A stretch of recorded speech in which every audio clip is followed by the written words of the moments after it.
Secretario de Investigación del Instituto de Altos Estudios Sociales de la Universidad Nacional de San Martín, Secretario de Asuntos Académicos del Colegio de Graduados en Antropología de la República Argentina y coordinador del Núcleo de Estudios Urbanos. Bueno, buenos días. Antes que nada quiero agradecer a Máximo y al resto de la gente del IDE la invitación. Una invitación un poco peculiar, esto no es un juicio mío, es el juicio que ustedes están haciendo en este momento, indudablemente, al leer el programa y al escuchar la presentación. Muchos de ustedes incluso se deben estar preguntando qué es lo que hace exactamente un antropólogo, no acá, sino en general. Así que calculo que van a tolerar que el primer tercio aproximadamente de mi exposición va a tener como motivo hacer aquello a lo que los antropólogos en último término nos dedicamos, que es explicar qué es lo que hace un antropólogo. Así que como tengo que justificar mi presencia acá, quizás con mayor intensidad que otros, voy a hacer una introducción un poco general, quizás algo solemne, pero enseguida vamos a pasar a las cosas que a ustedes les interesan o que supongo que pueden interesarles. Para empezar por lo más obvio, los seres humanos no nacemos plenamente humanos. Aprendemos a ser humanos en el marco de un proceso de aprendizaje que dura muchos años y que en el límite nunca termina. No hay una única forma de ser humano, no hay una naturaleza humana universal, esa es quizás la intuición fundamental que las ciencias sociales descubrieron hace más de 200 años, sino que hay modos peculiares y específicos de ser humano que tienen que ver con los modos en que aprendemos a hacernos humanos en contacto con otros humanos que lo aprendieron antes. Todo lo que nosotros somos y que tenemos completamente naturalizado fue aprendido en algún momento. Las cosas que creemos, que pensamos, que sentimos, lo que nos gusta comer y lo que nos da asco, lo que nos impresiona y lo que nos agrada, lo que consideramos moralmente aceptable o inaceptable, las formas en que construimos nuestros procesos internos de toma de decisiones o justificamos esas decisiones para otros, todo eso es aprendido. Ahora, cuando aprendemos a ser humanos, obviamente lo aprendemos en diálogo con otros seres humanos, pero en el marco de una serie de materiales, que digamos para simplificar la exposición los voy a llamar recursos, que estaban ahí antes de que llegáramos. Para poner los ejemplos más obvios, el idioma que hablamos y la forma particular en la que lo pronunciamos estaba ahí antes de que nosotros llegáramos. Las maneras de pararse, de sentarse, de vestirse, de comer, de dirigirse a otras personas estaban ahí antes de que llegáramos. Y todos estos materiales, todos estos recursos que están dando vueltas y que son, por así decirlo, los ladrillos sobre los cuales, en diálogo con otros humanos, construimos nuestra propia humanidad, tienen proveniencia muy diversa. Algunos de ellos son ampliamente compartidos, es decir, son compartidos por una enorme mayoría de las personas a las que les tocó vivir una misma época en lugares más o menos parecidos. Otros son más específicos, se comparten, si se quieren, a nivel nacional o regional. Y otros finalmente son fuertemente específicos, no solo del lugar donde nacimos, sino de la posición en la que nos tocó nacer y crecer y vivir. Y un poco sobre la base de este mapa general, que, insisto, agota un poco la justificación de por qué estoy acá en este momento hablando frente a ustedes, es que quería detenerme justamente sobre el modo en que en la sociedad contemporánea nos constituimos como sujetos, es decir, aprendemos a ser humanos, porque el modo en que después tomamos decisiones como consumidores, como ciudadanos o como cualquier otro tipo de papel que nos toca jugar, tiene mucho que ver con ese modo en que aprendimos a ser humanos. Y para eso me voy a centrar en dos partes. Una primera parte en la que mucho de lo que somos tiene bastante en común con montones de otras personas que en distintos lugares del mundo les tocó compartir lo que podemos llamar nuestro horizonte histórico.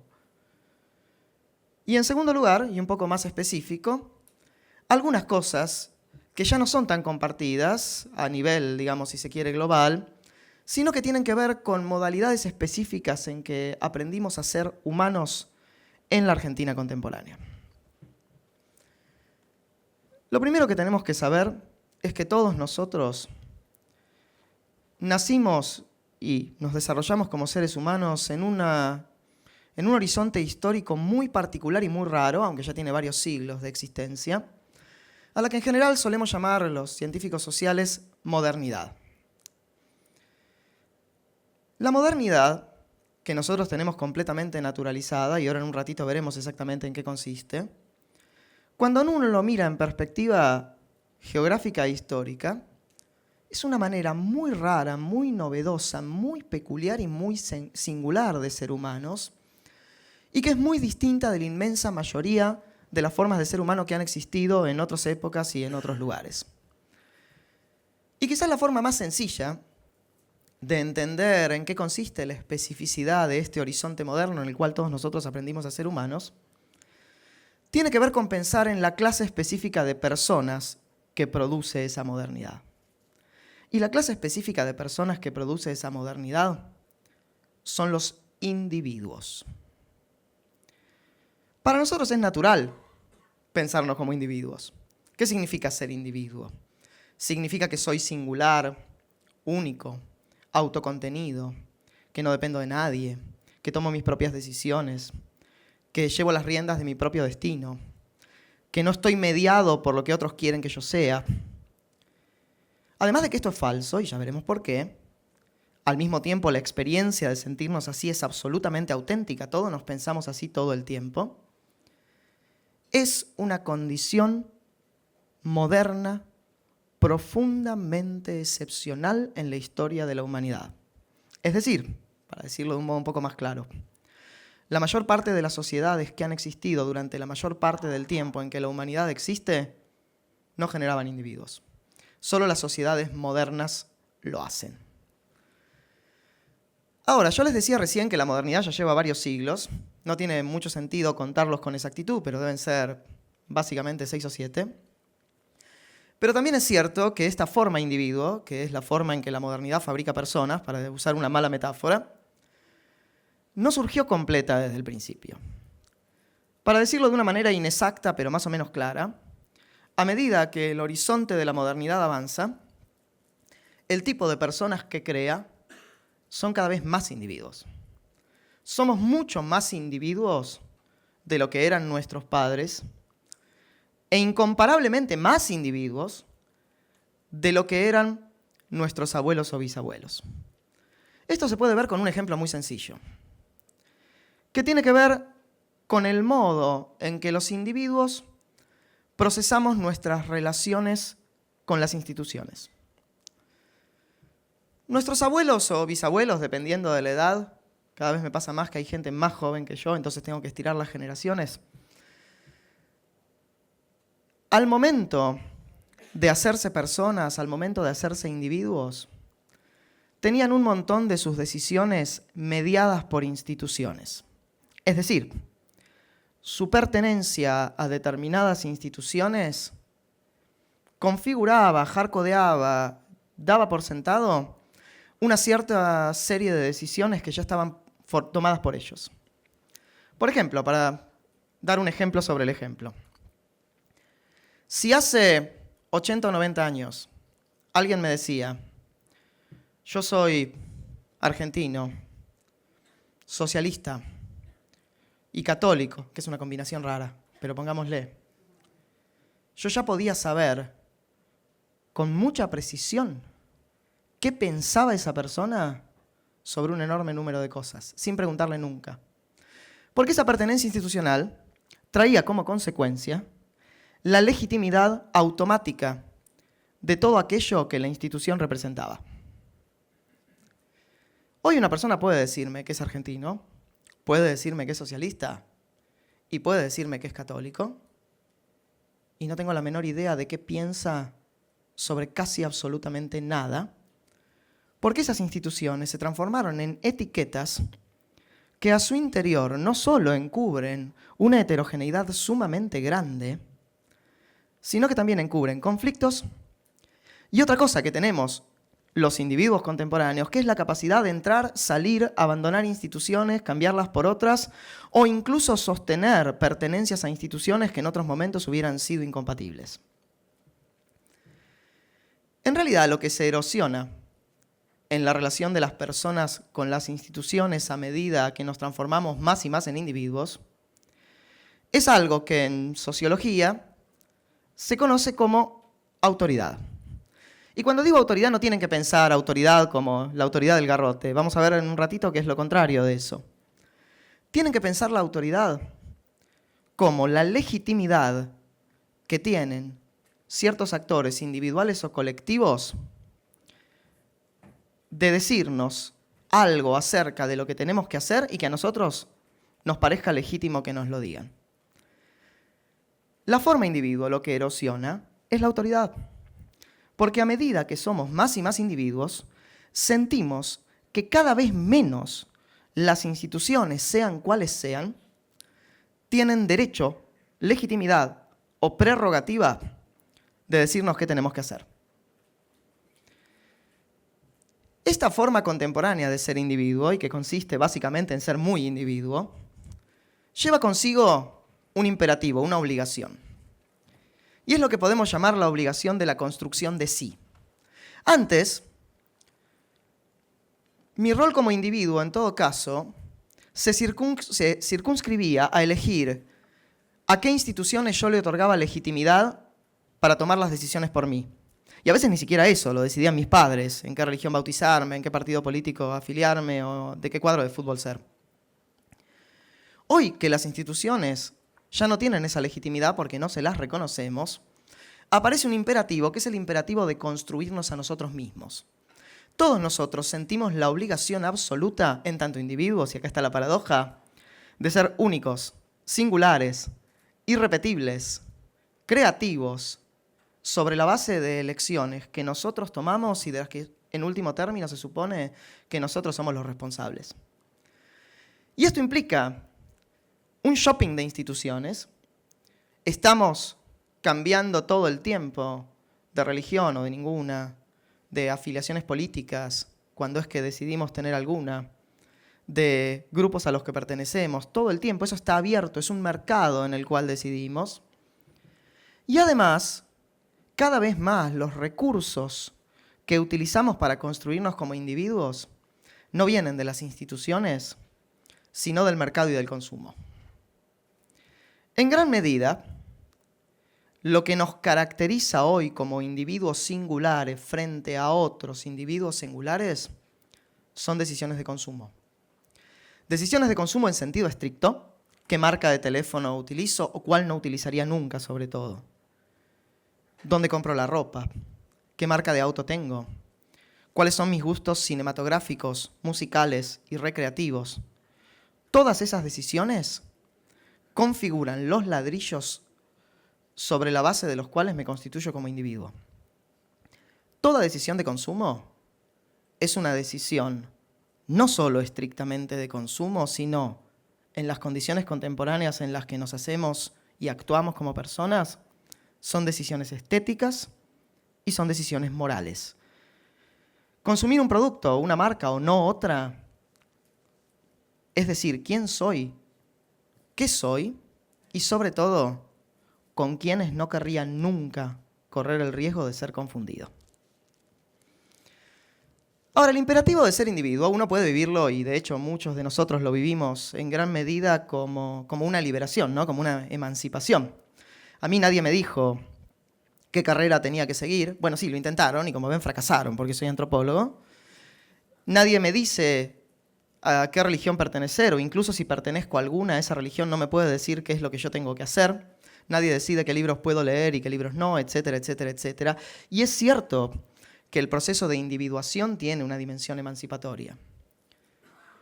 Pero también tiene una dimensión de obligación moral que es muy fuerte y muy difícil de llevar. Porque, a ver, tenía muchas desventajas que las instituciones tomaran decisiones por mí, básicamente que las tomaban ellas y no yo, pero también tenía una gran ventaja. Los problemas existenciales los resolvían ellas. Ahora que yo soy responsable por mi propia construcción como persona, en tanto individuo, siento permanentemente la presión de tener que construirme y reconstruirme, y existe también la presión del fracaso. Y las enfermedades que sufrimos, físicas y mentales, y sobre todo los modos en que solemos morir, dan bastante testimonio de cuál es la presión moral implicada en ser correctamente individuos. Por eso es que aparece junto con este imperativo de creerme libre, autodeterminado, creativo, de tomar todas mis decisiones, una tentación correlativa, que es lo que podemos llamar la tentación nostálgica de lo comunitario. Por un lado queremos ser individuos y que nadie nos diga qué tenemos que hacer, pero por otro lado sentimos permanentes nostalgias y tentaciones de utopías comunitarias que nunca existieron, ¿sí? Nunca existió esa comunidad armoniosa donde todos se querían. Al contrario, yo trabajo en ciudades pequeñas y son un infierno, ¿sí? Pero está esta tentación del retorno a lo comunitario. Y por eso es que vemos simultáneamente, como al mismo tiempo que los individuos reclamamos nuestra independencia y nuestra capacidad de tomar nuestras propias decisiones, al mismo tiempo tratamos todo el tiempo de formar comunidades, que son comunidades distintas de las que se supone que fueron estas comunidades utópicas de antaño que nunca existieron, porque básicamente son comunidades de elección, yo elijo a qué comunidad quiero pertenecer, y son comunidades de afinidad. Construyo esas comunidades sobre la base de formas de consumir y de ser que yo presumo que son similares a las mías, y que en muchos casos lo son. Hasta acá entonces, lo que compartimos todos los que vivimos en el horizonte moderno, todos los modernos, y eso abarca casi la totalidad de la humanidad en este momento, estamos atravesados por este doble imperativo.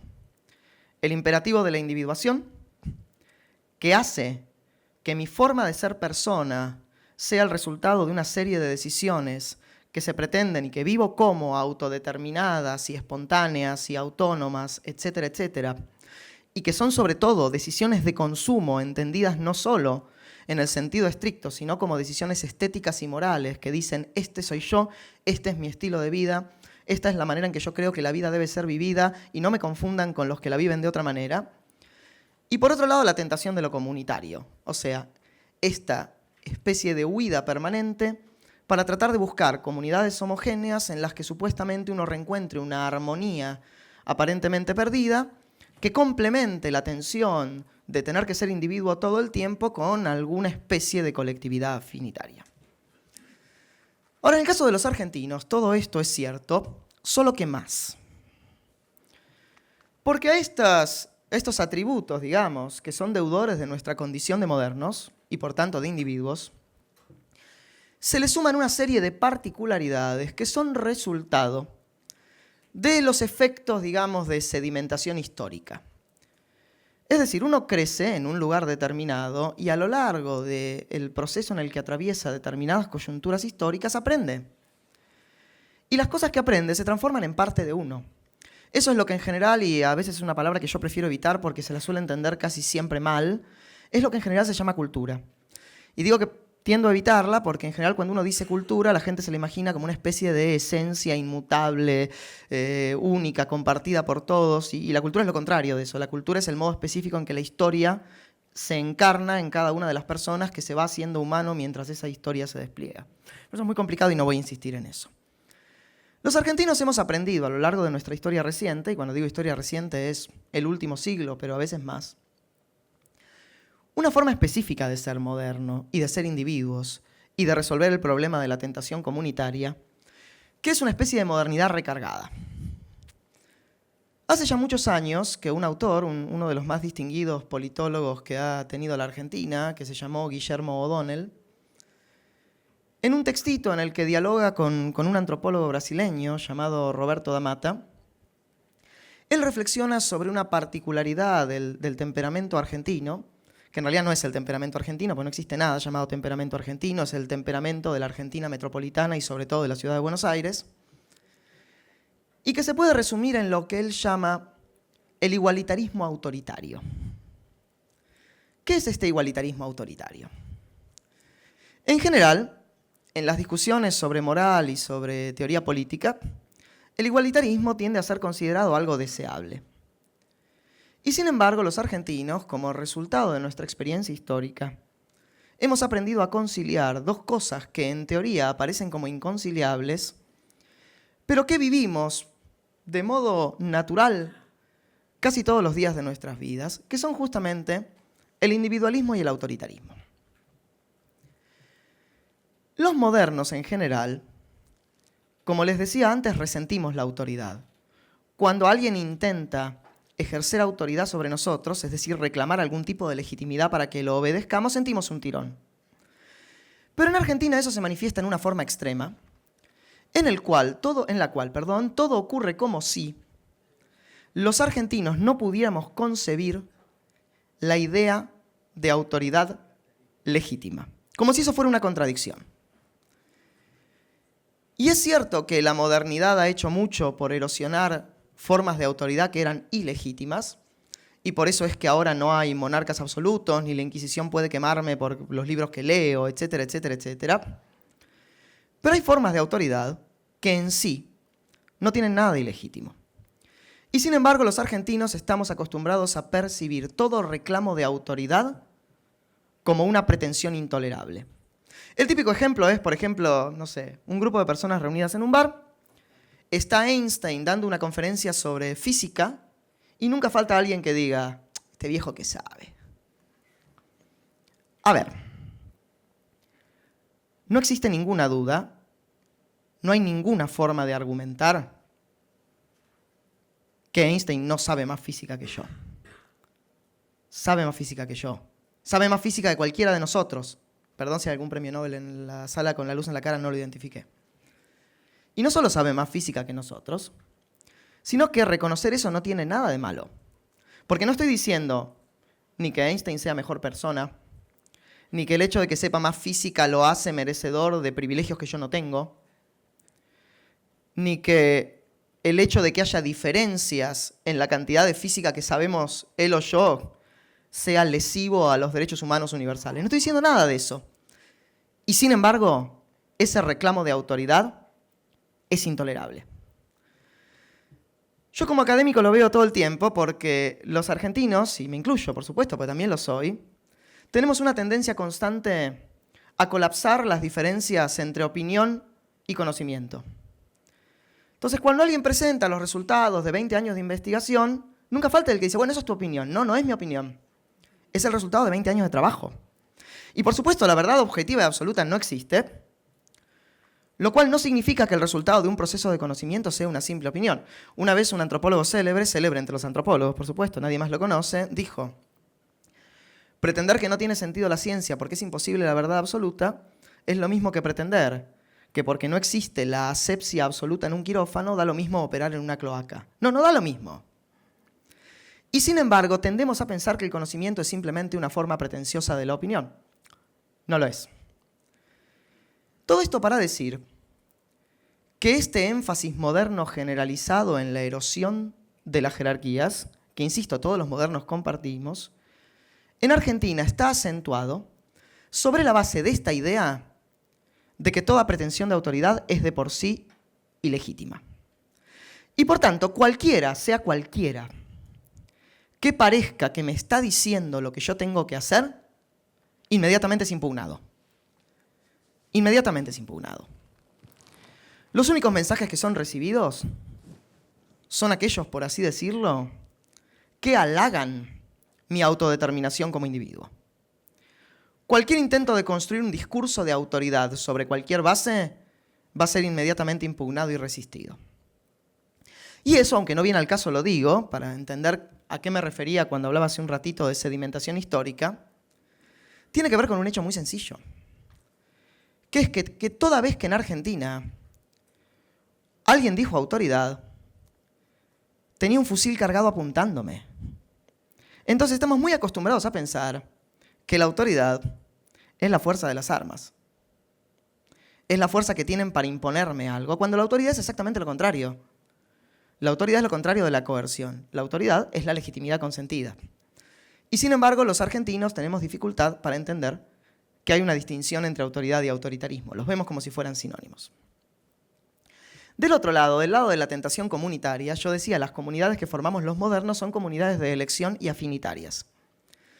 En Argentina eso se ve agravado también por una peculiaridad muy nuestra y que tiene una historia muy larga y que también marca este mismo texto de O'Donnell que acababa de mencionar hace un rato, que es la idea de que tendemos a ver el universo de elecciones como un universo polar.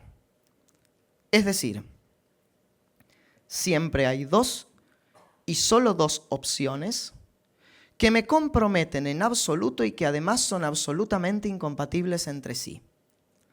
Para decirlo en pocas palabras, la grieta en Argentina tiene 200 años en la cultura política y aparece también en las manifestaciones más cotidianas del consumo.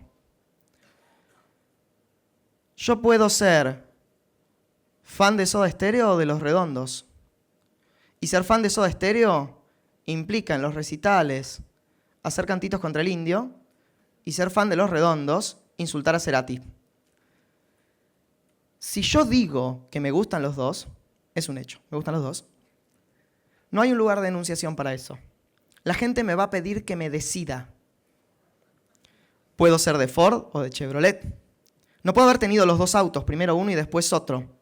No se puede. Y ni hablar en lo más obvio que es el campo político. No puedo juzgar las medidas de un gobierno. No puedo decir esto está bien y esto está mal. No existe ese espacio de enunciación. El espacio de enunciación es o apoyo completo o combate absoluto. Y de nuevo eso no es nuevo, eso es una variable de la cultura política que tiene al menos 140 años en la Argentina.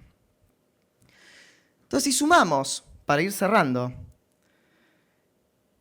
este horizonte general en el cual los modernos estamos atravesados simultáneamente por el imperativo de ser individuos y por la tentación de lo comunitario, y le damos ese giro específicamente a argentino, en lo cual el imperativo de individuación aparece como un igualitarismo autoritario y la tentación comunitaria aparece como posiciones polares irreconciliables, podemos empezar a pensar, y digo empezar porque pensarlo va a ser el objetivo del resto de esta jornada, ¿de qué manera tomamos decisiones como consumidores? O como ciudadanos, o como cualquier otra cosa que seamos. En primer lugar, porque cualquier discurso, cualquier reclamo, cualquier pretensión de construir un discurso de autoridad, y hay muchas formas de hacerlo, va a ser inmediatamente resistido. Y en segundo lugar, porque si bien el mercado de consumos, y no me refiero solo a consumos materiales, simbólicos, comunicacionales, es cada vez más amplio en las sociedades contemporáneas, los modos que tenemos los argentinos de procesar consumos no hacen todos esos consumos igualmente compatibles.